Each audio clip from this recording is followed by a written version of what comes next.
estimados ciudadanas y ciudadanos de Laredo, tengan ustedes muy buenas noches. Para agradecerles a todos ustedes la disposición que han tenido de sus tiempos para estar presentes en esta noche y poder participar de un esfuerzo más, de un evento más que estamos realizando en pos de elevar el nivel cultural de nuestro distrito de Laredo. Algunos de ustedes ya nos tienen como referente, pero con Gerson Ramírez Ávila y mi persona estamos haciendo el esfuerzo en este segundo semestre del 2024 por impulsar las letras, la lectura a través del proyecto A Leer Se Ha Dicho. Y en esta noche vamos a participar de un evento más literario en el marco de este proyecto para poder nosotros conocer los avances, las expectativas, los esfuerzos que hacen escritores como en este caso Óscar Paz Campuzano, que nos acompaña en la mesa y sobre el cual vamos a tratar en esta noche sobre su obra y sus aportes. Para conocer a Óscar Paz Campuzano, voy a transmitirle la palabra a Gerson para que nos pueda él referir algunos elementos de su obra y algunas características del autor. Buenas noches entonces, y con ello damos inicio a este evento cultural con el cual queremos seguir aportando a la lectura, a la literatura de nuestro distrito. Gracias por estar presente y yo quiero pedirle de todos ustedes un aplauso para este esfuerzo que vamos a hacer.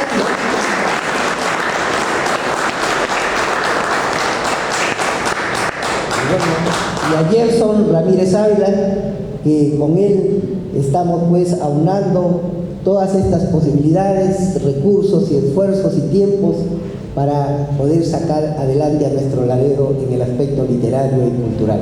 Gerson, entonces, para que tú puedas darnos algunos elementos de las características de la obra que se va a presentar esta noche y del autor.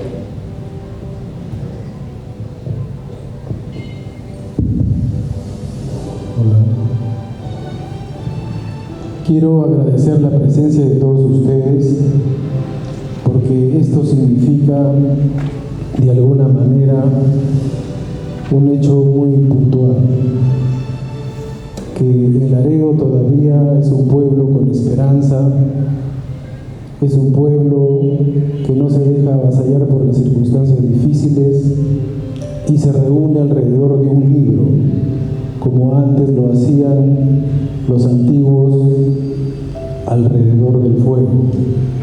El libro ahora es que mantiene la llama de la cultura y de esta manera agradecer también a Óscar, que ha tenido la gentileza de acompañarnos en esta búsqueda de la difusión de la cultura en un país que todavía no define sus objetivos claros relacionados con la educación.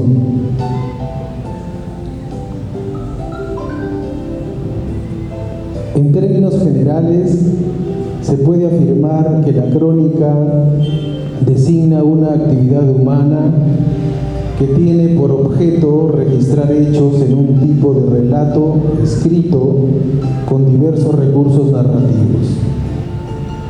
Y de manera más específica, podemos referir lo que escribe el mexicano Carlos Monsiváis. Lo escrito en la crónica no es accidente, es esencia. No estás leyendo, estás frente a un retrato de tu país. Es bueno resaltar que el cultivo de la crónica es de una larga tradición en el Perú. Podemos mencionar a César Vallejo, José Carlos Mariátegui, Abraham Valdelomar, Y en la actualidad, en Trujillo, vamos conociendo a nuevos escritores cuyo interés también va por el sendero de la crónica, porque es un camino fértil para mostrar la problemática social mediante un manejo eficiente del lenguaje, un lenguaje que emociona, que despierta afecto y que nos descubre. Óscar ha escrito en la primera línea del prólogo de su libro que la crónica tiene alma, y esto es muy cierto, por cuanto está hecha de la experiencia humana que suele llegarnos de diferentes maneras, pero sobre todo a través de los medios de comunicación, ya que su punto de partida es la noticia.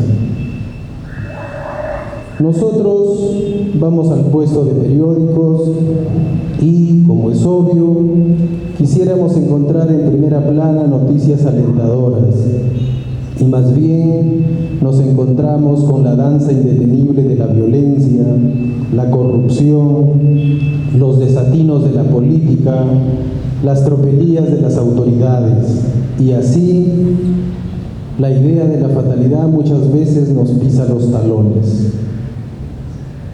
y cunde el desaliento.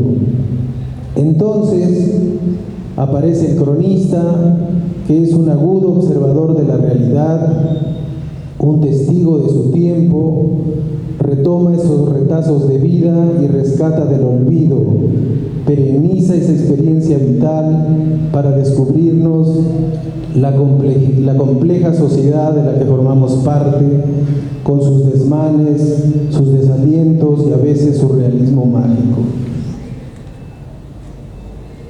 El libro de Óscar Paz nos presenta historias como la de aquella deflagración ocurrida en Lima, causada por un camión cisterna, y esto referido a través de la imagen de un niño, víctima de aquella tragedia. También ha escrito sobre los 4 muertos de Río Seco, crónica relacionada con uno de los temas policiales más difundidos en los tiempos de Elidio Espinosa. Pero el libro de nuestro visitante no se agota con historias que aluden a crímenes y corrupción, porque también nos muestran la idiosincrasia, la cosmovisión del hombre de diferentes latitudes de nuestro país. Y esto se percibe en la historia de aquel poblador de un caserío de Julcán, quien un día encontró una momia y de la noche a la mañana la convirtió en un ser venerado, con sus fiestas rebosantes de alcoholes y pendencias, sus augurios y sus respectivos milagros. Por esto, leer un libro de crónicas es un acto de sensibilización que nos lleva a una reflexión sobre el país en el que vivimos, a veces gris, tantas veces doloroso, en el que sin embargo no faltan sus hermosas esperanzas. La crónica es así una amplísima ventana que nos permite observar el mundo que nos rodea y sus circunstancias difíciles, no precisamente para enjuiciarlo, sino sobre todo para ver en qué medida somos parte del problema, pero también de la solución. Por esto, cuán importante sería propiciar en las instituciones educativas la redacción de crónicas por parte de maestros y estudiantes como un ejercicio con el lenguaje y también un acercamiento a los principios de la investigación. Pero ¿quién más puede hablarnos de la crónica y de su libro a través de su testimonio? Es el propio autor. Y antes de cederle la palabra, diré que Óscar Paz Campuzano es un periodista nacido en Trujillo y en la actualidad es codirector del portal Sobre el Rastro. Ha publicado sus crónicas en antologías latinoamericanas editadas por la Universidad de Guadalajara. Escribió para el diario oficial El Peruano y el diario El Comercio. Entre los reconocimientos obtenidos cuentan el Premio Nacional de Periodismo Turismo en el 2016 y el Premio Nacional Cultura de Agua en el 2017. Dejo en uso de la palabra a nuestro estimado Óscar Paz Campuzano.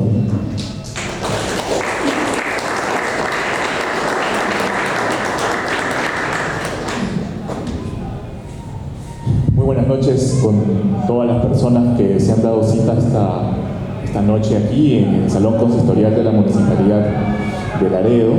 Yo quiero en primer lugar agradecer a Roger Sabana, a Gerson Ramírez, quienes han hecho posible que yo me encuentre aquí para hablar sobre mi libro, un libro que publiqué este año, Un maldito infierno y otras crónicas. Agradezco por supuesto también a cada uno de ustedes por darse un tiempo y darse cita en este lugar para hablar sobre esto, sobre la crónica, que es un género, bueno, que tiene referencias larguísimas en nuestro país, ¿no? Podríamos decir que, o en el continente, podríamos decir que un antecedente muy importante de la crónica es la crónica colonial, ¿no? Cuando estos hombres españoles que de pronto venían al Nuevo Mundo, ¿no? Y empezaban a conocer aquellas cosas, aquellas formas de vida, aquellas humanidades a las que nunca habían accedido y que de pronto se encontraban cara a cara con algo nuevo. Descubrían formas de vivir distintas, formas de observar el mundo distintas, formas de alimentarse diferentes, ¿no? Formas de ver la vida y la muerte de otra manera. Y ese impacto entre dos humanidades, entre dos formas de ser humano, o dos formas de mirar el mundo del humano, se convierte en un choque, en una colisión, sobre todo cognitiva. Y el cronista allí, ¿no?, de pronto entiende que hay que contar eso nuevo, que hay que tomar una postura ante ese mundo distinto, extraño, diferente. Y lo que hace el cronista es entonces tratar de aproximarse a esas otras vidas, tratar de acercarse y entender y comprender desde su propia cosmovisión esa otra cosmovisión. En este caso particular del que les comento, ¿no?, esta mirada occidental con esta cosmovisión andina con la que, por lo menos en los Andes, ¿no? Otra es la historia en Centroamérica, ¿no?, donde los españoles también llegaron. Entonces, ese es un antecedente un poco de la antigüedad, ¿no?, ya más o menos hace 500 años, perdón, 500 años, claro. Entonces, el cronista no dejó de contar historias, ¿no? Y esta postura de llegar a lo desconocido, de entender lo otro, de comprender aquello que nos resulta extraño, lo asumió de pronto el periodista y se convierte en cronista. El escritor, aquel personaje que optó por la ficción para contar la realidad, es también una forma de cronista, desde mi punto de vista, por supuesto. Porque también se aproxima a realidades distintas, pero hay una particular diferencia, que él se permite la licencia de inventar, la invención, la ficción. Es decir, utiliza irremediablemente los elementos de la realidad para poder contarla, pero desde su propia mirada e incluso desde su propia imaginación. Y por supuesto, basarse en la realidad no necesariamente significa sostenerse en ella, porque como sabemos existe literatura fantástica en la que nosotros a partir de la realidad la pervertimos, la distorsionamos, la rompemos, la quebramos y podemos empezar a contar historias más allá de lo real o de lo que la realidad nos permite entender que así ocurren las circunstancias de la vida, ¿no? El cronista, por lo menos el de hoy, hace un poco lo mismo, es decir, toma elementos de la realidad, se aproxima a la realidad, pero él no se da licencia de pervertirla, de modificarla, de alterarla, sino que la respeta y allí se mueve. Esos son sus límites, la realidad son sus límites. porque como es periodista, entonces se entiende que hay un código entre quien escribe desde la visión de periodista y quien nos lee como periodistas. Cuando nosotros decimos soy periodista, se entiende que le estoy contando por lo menos una verdad o un intento de verdad, ¿no? Y ese es un poco mi trabajo. Cuando era más joven, de pronto fui protagonista como periodista, no protagonista, pero sí testigo de un accidente de tránsito que de alguna forma me involucraba. Y les cuento por qué. Fue una mañana de enero del 2010, cuando un bus de la empresa América Express, alrededor de las 6 de la mañana, choca contra otro bus de la empresa Crisolito a la altura de Virú, en la Panamericana Norte. Chocaron ambos vehículos y producto de esa colisión, terrible tragedia, murieron 38 personas o 39 personas y más de 50 quedaron heridas. Bueno, ustedes dirán, sí, pero esta historia ocurre, o en esa época ocurría todos los días. No sé si recordarán esos años. La Panamericana Norte era prácticamente un cementerio. Era un cementerio la Panamericana Norte. Todos los días chocaba uno o dos buses. Y claro, y uno se ponía a pensar, ¿pero por qué ocurre esto? Y la respuesta era obvia. Era una Panamericana, era una carretera de alto tránsito que tenía solo dos carriles, uno de ida y otro de vuelta. Es un crimen en un país que en ese momento tenía más de 20 millones de habitantes. Era un crimen y era la principal vía que conectaba al país. ¿Quién era el responsable de esos accidentes? Por supuesto, los irresponsables que no cumplían las normas viales, pero también el Estado. El Estado era sumamente responsable de eso. Y de alguna forma eso se fue solucionando en el camino cuando ya construyeron esta autopista, que hoy sigue incompleta, por cierto, ¿no? Si ustedes la transitan, en algunos tramos aún sigue siendo un carril de ida y vuelta o una vía de ida y vuelta. Y mal hecho, ¿no? Entonces, esas son un poco las tragedias que a mí me motivaron a escribir Un maldito infierno y otras crónicas.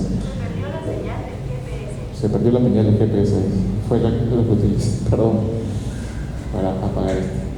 Entonces, ese tipo de tragedias son las que particularmente como periodista me motivaron a escribir diferente, porque yo hacía periodismo de otras formas, que es ir al accidente, reportarlo y contarlo ese día, y mañana no existía, como no existen muchas tragedias que hoy ocurrieron.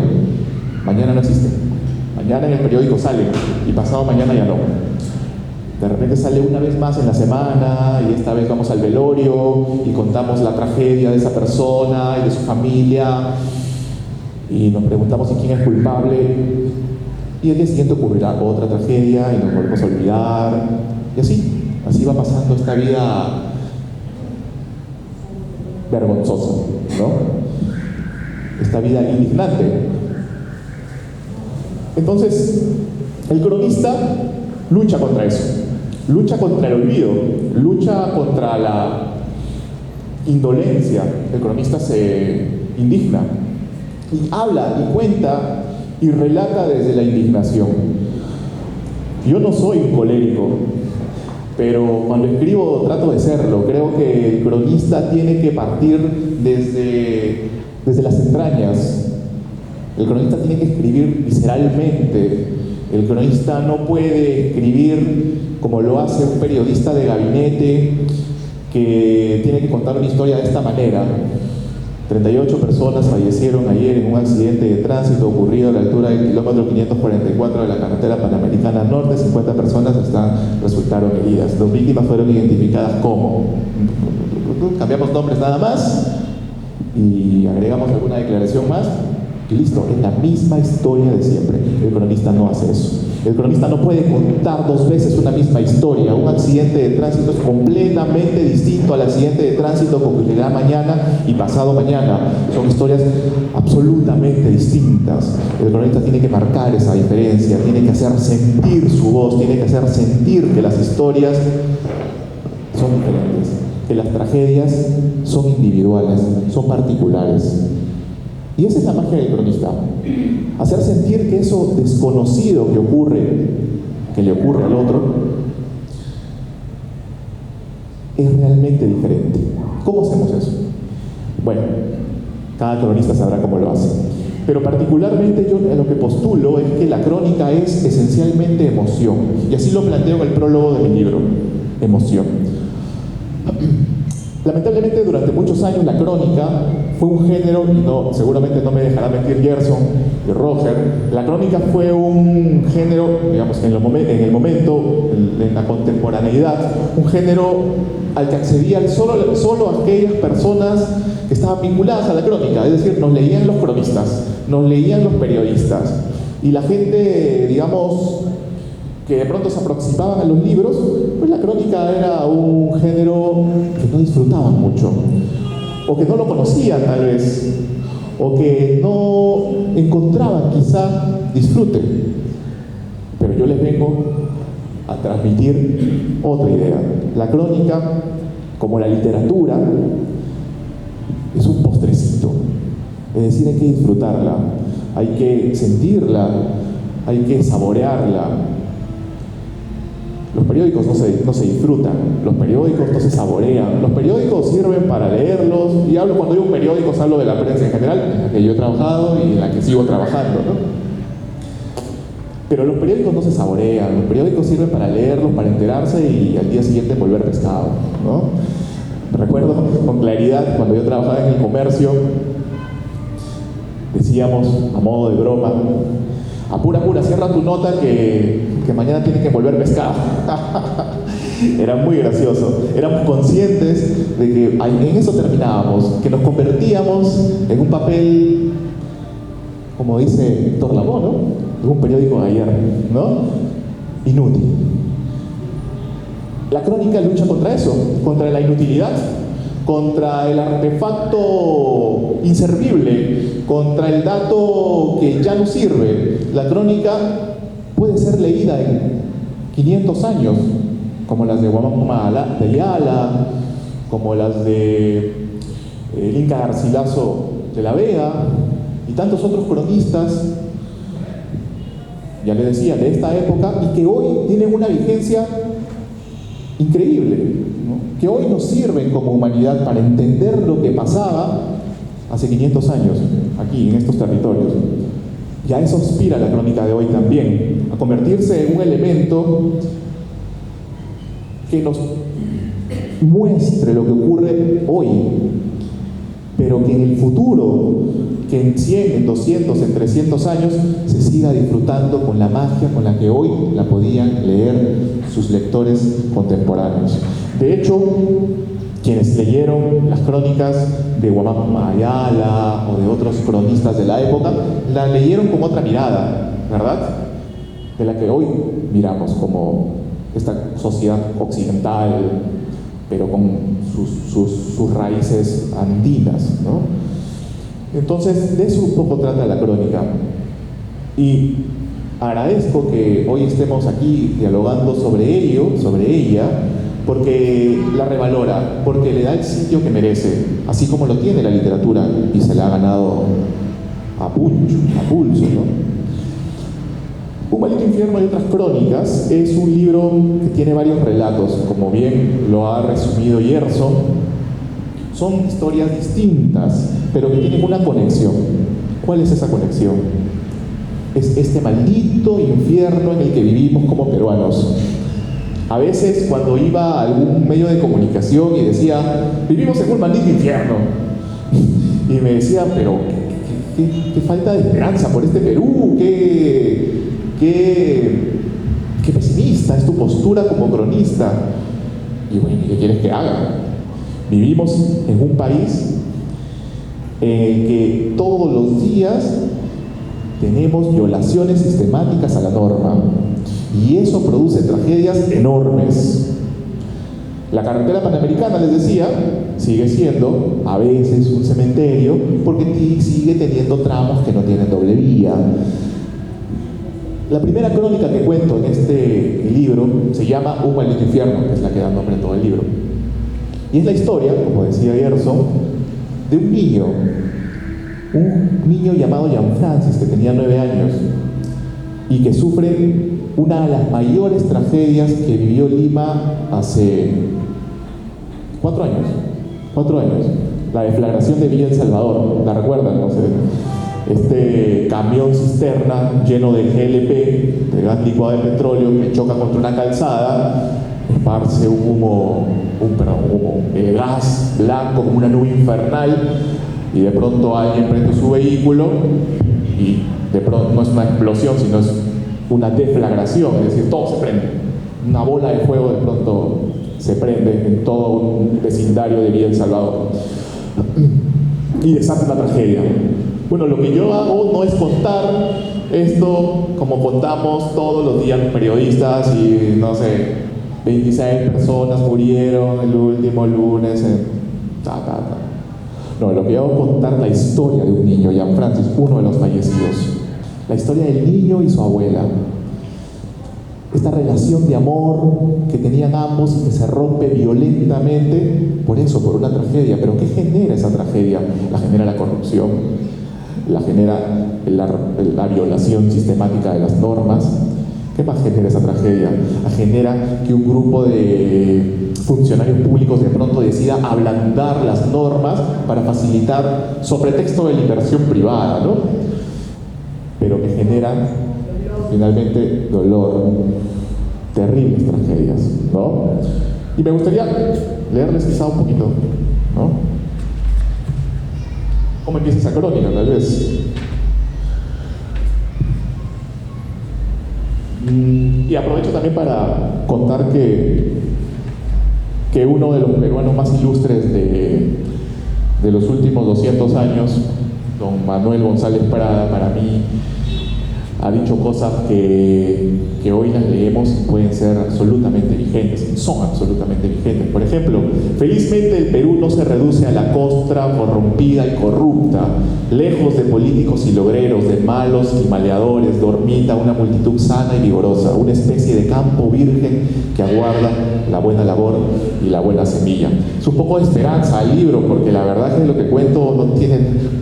Algunos me han dicho, en tu libro guarda ciertos matices de esperanza, ¿no? De repente sí. De repente, cuando hablamos de las tragedias, en el fondo encontramos una ligera esperanza. Y de eso se trata también, de eso se trata. Jean Francis, mi nieto, mi hijito, dormía conmigo. Ponía a su cachorro debajo de la cama, en una cajita de zapatos, y le dábamos leche con biberón. Él guardaba sus propinas, se las llevaba al veterinario, le ponía sus vacunas. A veces se nos escapaba cuando sacábamos la basura, lo teníamos que corretear y como ya venía con alguna garrapatita, entonces le pedía dinero a su papá para curarlo. En las tardes, cada vez que llegaba del colegio, le ponía la correa y se lo llevaba a pasear. Mamita, voy a sacar a Lester, me decía. Venían a este parque todo tierra, sin verde. Adoraba a su perro. Aquí venían, donde ahora están todos estos módulos que nos pusieron para vivir después de que todo explotara. Las desgracias siempre, de una u otra forma, terminan con culpables conocidos. El funcionario que no cumplió su función, la ley mal hecha a la que le sacaron la vuelta, o el civil que fracasó como civilizado. Sucede y volverá a suceder con los mismos acusados de siempre, y cada vez que pasa en estos tiempos del imperio del celular, las mayorías se indignan en Facebook y en Twitter, y los conductores de TV muestran sus rostros acusadores, y los políticos despistados con las crisis políticas se acuerdan de lo importante y ofrecen interceder con sus buenos oficios. El 23 de enero del 2020 todo empezaba de nuevo, la misma indignación, la poca vergüenza soterrada con discursos políticamente correctos y la promesa de investigaciones muy diligentes. El 23 de enero del 2020 todos hablaban de la explosión, o para ser más exacto, de la deflagración, porque no hubo un estallido, pero sí una enorme llama de fuego envolviendo a toda una cuadra en un barrio de Villa El Salvador, un distrito mayoritariamente pobre, levantado sobre los arenales del sur de Lima. Fue una llama, fue un maldito infierno.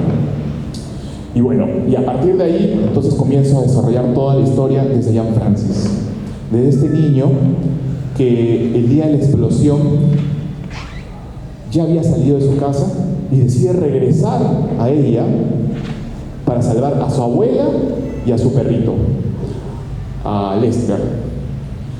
Lamentablemente, cuando regresa, La abuela ya había escapado, al perrito no lo encuentra, y entonces este tipo prende su vehículo y desata la deflagración. Ian Francis, que había aspirado el gas, pues sufre la tragedia que sufrieron todas estas personas, que se incendia por dentro, ¿no? Y esta crónica no se queda en la tragedia, sino que trata de contar qué es, cuáles son las circunstancias del país que la generan. Y de eso tratan todas las historias que se cuentan a continuación. Hay otra historia sobre la que me gustaría también hablar, que es la de Julia Panta. Julia Panta, esta crónica se titula La mujer que peleó por un héroe. Julia Panta es la esposa, por si no lo sabían, del último héroe de guerra que ha tenido el Perú. ¿Ustedes saben quién es el último héroe de guerra que ha tenido el Perú? Ojo, héroe de guerra de la talla de Miguel Grau, de Francisco Bolognesi. ¿Saben? Bueno, no se preocupen, que el 99% de ciudadanos de este país tampoco lo conocen. Se llama Juan Alberto García Rojas y él falleció el 29 de enero de 1995 en la batalla del Cenepa. Él falleció cuando su helicóptero estaba atacando un puesto de combate de Ecuador y de pronto misiles rockets lanzados por el ejército enemigo derriban su helicóptero y él fallece junto a todos sus tripulantes. Claro, ustedes se preguntarán, ¿pero por qué es héroe de guerra? Si en esa guerra fallecieron muchos otros peruanos, ¿y por qué solo él fue héroe de guerra? Bueno, en la guerra del Pacífico también murieron muchos soldados peruanos, pero también murió Francisco Bolognesi, y solo él es héroe, ¿verdad? No todos los que fallecieron en la guerra del Pacífico fueron héroes. Porque cuando se aprueba la ley de condecoración de héroes de guerra, se aprueba una serie de criterios, y uno de esos criterios es que tú entregues tu vida voluntariamente.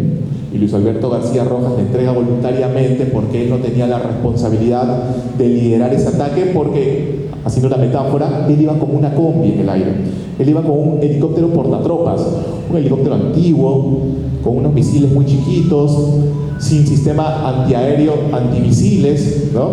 Y ese día, cuando deciden atacar ese puesto de combate ecuatoriano, los dos aviadores de la FAP, de la Fuerza Aérea del Perú, que tenían los helicópteros equipados con misiles, con sistemas antimisiles, deciden no ir al frente porque no conocían.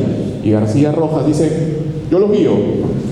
Se pone adelante y a 3 segundos de llegar al puesto de ataque, los ecuatorianos le lanzan un par de misiles y su avión, su helicóptero, se cae, se pierde en la selva, ¿no? Y él falleció. Entonces, pero esta no es la historia de ese momento. Ese momento me permite abrir la historia hacia Julia Panta y poner el lente en ella, porque ella tuvo que pelear más de 20 años, 11 años para hacerlo héroe, para que el Estado lo reconozca como héroe de guerra del Perú, y 11 años más, de hecho hasta hoy lo sigue haciendo, para que se le reconozcan todas las condecoraciones que merece por ser héroe de guerra del Perú. Como por ejemplo, tener una estatua, que todos los 29 de enero se celebre una ceremonia, ¿no?, en su honor, que ingrese a la cripta de los héroes. De hecho, yo acompañé todo ese proceso a Julia. Y entonces, hasta hoy sigue luchando contra eso, contra el Estado, para que se reconozca a su esposo como héroe. Y entonces escribí esto. A ver, esto. La mujer que peleó por un héroe. Abre un ropero de madera, saca un par de guantes quirúrgicos y se los pone como si lo hubiera hecho muchas veces. Ella voltea repentinamente y me mira con sospecha, como dudando de lo que está a punto de hacer. Su habitación blanca, en la que no hay nadie más que nosotros, es alumbrada por un sol de verano que se filtra entre las persianas. El ruido de la calle no llega. Estoy durmiendo con él desde que llegué de Estados Unidos, me dice. Apenas termina de decir eso, Julia Manta Quevedo se pone de rodillas, luchando contra su vestido, mete medio brazo debajo de su cama hasta que encuentra unas bolsas negras en las que esconde varios huesos humanos. Su psiquiatra le había prohibido seguir sacándolos del ataúd, pero ella los ha movido una y otra vez para esconderlos dentro de su misma casa, temiendo que cualquier día o cualquier noche alguien intente quitárselos. Me estoy haciendo daño, lo sé, dice. Julia carga los huesos hasta la habitación de enfrente donde tiene el ataúd y una fotografía del hombre muerto en primer plano con su uniforme de oficial del ejército. Abre las bolsas, toma los restos como si se fuesen a quebrar y los deposita en el pequeño cajón blanco. Aún es de tarde, pero la pesadez de la noche empieza a sentirse en una mujer que está cansada no por lo que hizo en el día, sino porque lleva media vida peleando por el honor de un amor que a estas alturas es imposible. En algunos días todo acabará, le digo, buscando romper ese silencio incómodo. Y ella responde con desánimo, con los ojos fijos en el ataúd abierto. Es la última vez que saco los huesos. Y bueno, fue el momento en el que ella y yo estábamos en su habitación y de pronto me dice, ¿quieres ver de dónde estoy escondiendo los huesos? Y se agacha, saca una bolsa y me dice, aquí está, estoy durmiendo con él. Y entonces, esa es la gracia del cronista. Estar en los momentos cruciales para comprender la verdadera dimensión de la historia. Dense cuenta, es una mujer que me dice, no amo a ese señor que murió hace 20 años, pero todo el tiempo llora. O sea, ¿cómo creerle a esta mujer que no ama a su esposo muerto si todo el tiempo llora por él? Si cada 29 de enero está haciéndole una misa. Si ha peleado 20 años para que la ley se respete. Si luchó contra el ejército, contra el Ministerio de Defensa, contra la Defensoría del Pueblo, le escribió a cada presidente de la República para que se respete las condecoraciones de su esposo o su ex esposo. Y hasta durmió con él, con los huesos, 20 años después. Entonces, esos son los detalles que creo que la crónica nos permite maravillarnos de lo que pasa en la vida. La vida tiene cosas de estas cosas a veces absurdas, a veces indignantes, a veces vergonzosas, pero también a veces llenas de esperanzas, a veces también llenas de un empuje maravilloso que nos incita a ser cada vez mejores y a pensar que este Perú, que muchas veces es un maldito infierno, tiene esperanza y tiene la bendición de vivir con gente que quiere hacer algo por su nación y que quiere que las cosas cambien y sean mejores. Estas historias de desesperanza, estas historias de frustración, de indignación, son de alguna u otra manera historias que nos deben hacer pensar en que este Perú necesita de hombres y de mujeres capaces de transformar aquellas cosas que funcionan mal para que vivamos mejor. De eso se trata un poco estas historias, de que pensemos en que existe esperanza, de que existe voluntad, de que pese a las desgracias que nos tocan vivir y que seguramente ocurrirán mañana, existe aún circunstancias que nos recobran, nos reviven esa vocación por ver un país mejor. Jean Francis, que regresa a salvar a su perrito y a su abuela, más allá de todo este engranaje de corrupción, de hacer mal una pista, de violar la norma, etc. Julia, que batalla contra todo un aparato estatal para que se respete la heroicidad de su esposo, ¿no? Y otras historias que aquí se cuentan, como por ejemplo esta historia del Escuadrón de la Muerte, que ustedes deben conocerla muy bien, en la que Lidio Espinosa es el principal protagonista, ¿no?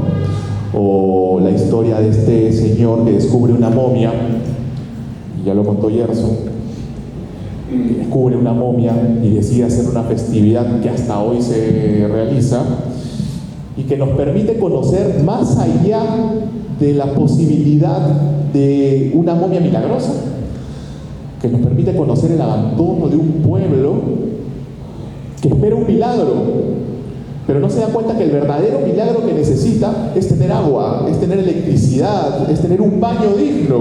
No tienen un baño digno, tienen que caminar 20 minutos para encontrar un inodoro. Ese es el milagro que necesitan. Pero nadie en el pueblo se pone a pensar que ese es el milagro que deben pedirle a esta momia que creen que es milagrosa, ¿no? Y ese tipo de cosas suceden. Ese tipo de cosas nos pasan y la crónica nos permite abrirnos hacia esas circunstancias que el Perú necesita repensar para sentir que podemos vivir en un lugar mejor. Y aunque la crónica, como lo dice Rafaela León, que hace el prólogo de mi libro, que hace la reseña de mi libro, que si bien la crónica y el periodismo no pueden transformar esta realidad, por lo menos tenemos la responsabilidad y el deber de contarla para ver si nos enciende la luz de esta oscuridad que nos ha tocado vivir. Muchas gracias.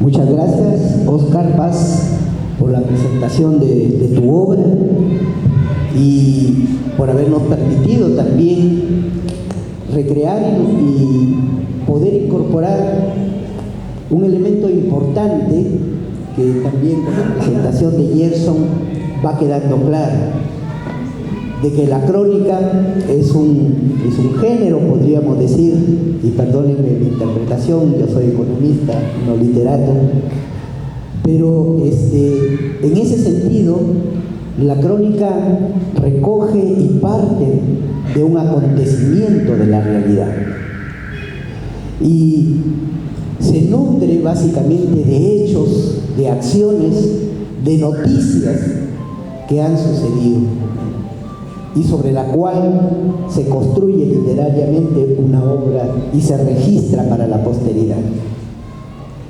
Y en ese sentido, yo quisiera, ciudadanos y ciudadanas participantes en esta noche, invitarlos a poder reflexionar en esta segunda y última parte de este evento, si en este Laredo tan centenario, con tantos hechos, con tantas circunstancias, acontecimientos y noticias que hemos tenido de diferente índole, desde la seguridad, de la corrupción, de la falta de perspectiva de un pueblo, si en estos tiempos tenemos algunos hechos, acontecimientos, noticias de nuestro Laredo que podrían ser el insumo de una crónica, para poder registrarla y contarles a nuestros hijos, a nuestros nietos. Yo quiero invitarlos, porque sé que aquí hay participantes realmente que están atentos de la realidad de nuestro Laredo, de los hechos, de las noticias malas y buenas de este Laredo, que pudieran quizás en unos 2 minutos darnos a conocer en esta sala si tenemos insumos, noticias, acciones de las buenas y de las malas que deberíamos registrarlas como crónicas para el conocimiento posterior de las generaciones laredinas.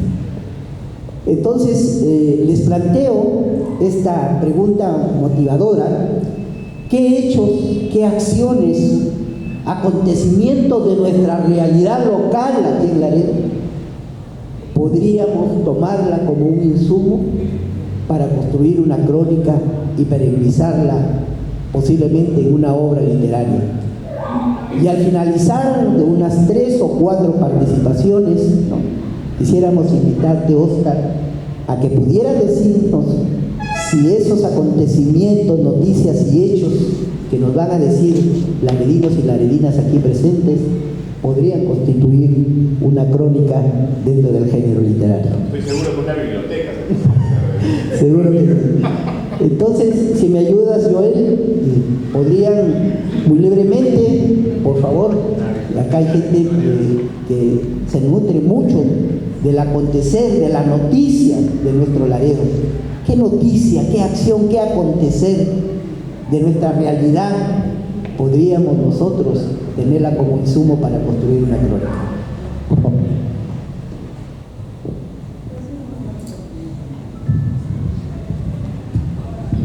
Seguramente que vamos pensando, y acá hay un primer participante. Si pudieras alcanzar el micro, Joel. Vamos solucionando un aspecto técnico, pero mientras tanto podrías pasar.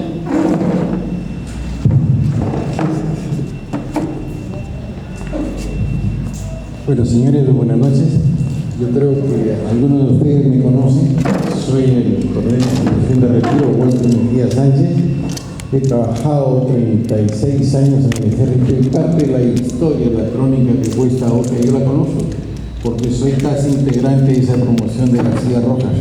Y tengo la oportunidad de poder contar muchas cosas más que sucedieron en esa famosa guerra cenepa, o el falso Pihuincha y muchas cosas más que han habido. Hay muchos héroes que no se conocen, como Jares Canoni, como el mismo congresista Claro, que fue el que condujo la guerra, y uno de mis promociones, Alberto Camacho Soriano, un comando que estuvo metido en la guerra en Pihuincha.